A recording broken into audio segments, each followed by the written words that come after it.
biz uchun investitsiya faqatgina iqtisodiy resurs emas, balki ilg'or texnologiyalar, zamonaviy bilim va tajribalar, yangi ish o'rinlari va davr bilan hamnafas taraqqiyot demakdir.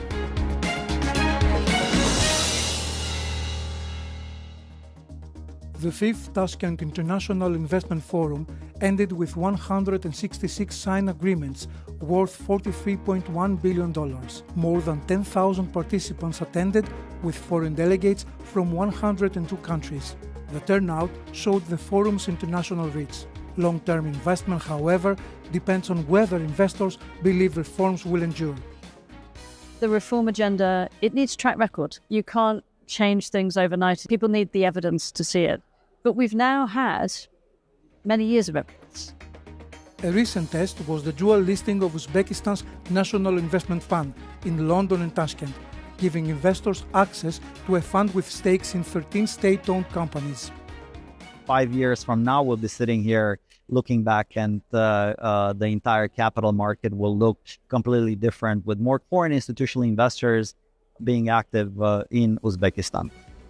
The presidents of Germany and Albania visited Tashkent alongside senior officials from across the region. A US-Uzbekistan business forum drew representatives of 193 American companies, including Boeing, Visa, JP Morgan, and Meta. The government says reforms since 2017 have cut taxes and removed restrictions on currency conversion and transfers of profits abroad. Any investor can come, can invest, and get their revenues out of the country within 1 day. So this is a basic principle. Those reforms coincide with a more connected Central Asia. For years, many investors look at Central Asia and saw distance. Today, many of them see connections to Europe, connections to the United States, connections to Asia, and new opportunities created by trade, energy, and transport, links across the region. That shift is the reason why so many investors have gathered here in Tashkent. The China, Kyrgyzstan, Uzbekistan Railway, the Middle Corridor, and the proposed Trans-Afghan route aim to connect the landlocked region to global markets and southern seaports. Uzbekistan also expects tourism to benefit. Bizga bugungi kunda sayyohning soni emas, uni sifati to'g'ri ma'noda aytadigan bo'lsak, ularni bizni iqtisodiyotimizga ijobiy ta'siri ma'nosida ularni xarajatlar imkoniyatlarini kengaytirish hisobiga ko'ramiz. Faster growth and stronger connections are changing international assessments of Central Asia.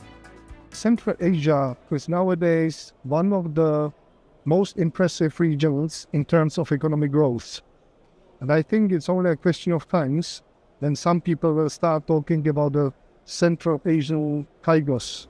Uzbekistan wants to turn that growth into exports and higher value industries. Digital exports offer one measure. Our annual IT export was less than $1 million. Last year, we celebrated our first $1 billion. The country plans to raise the share of green power to 54% of electricity generation and attract investment in grids, storage, artificial intelligence, and data centers. Capital, energy, and talent are all equally important towards the eventual success of AI adoption in the country.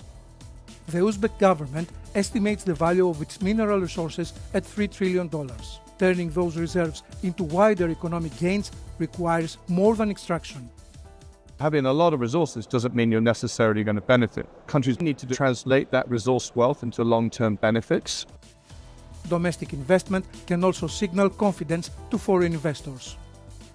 The moment your own population starts to believe that it's safe to actually to invest, to expand businesses here, this is the most potent message to the rest of the world.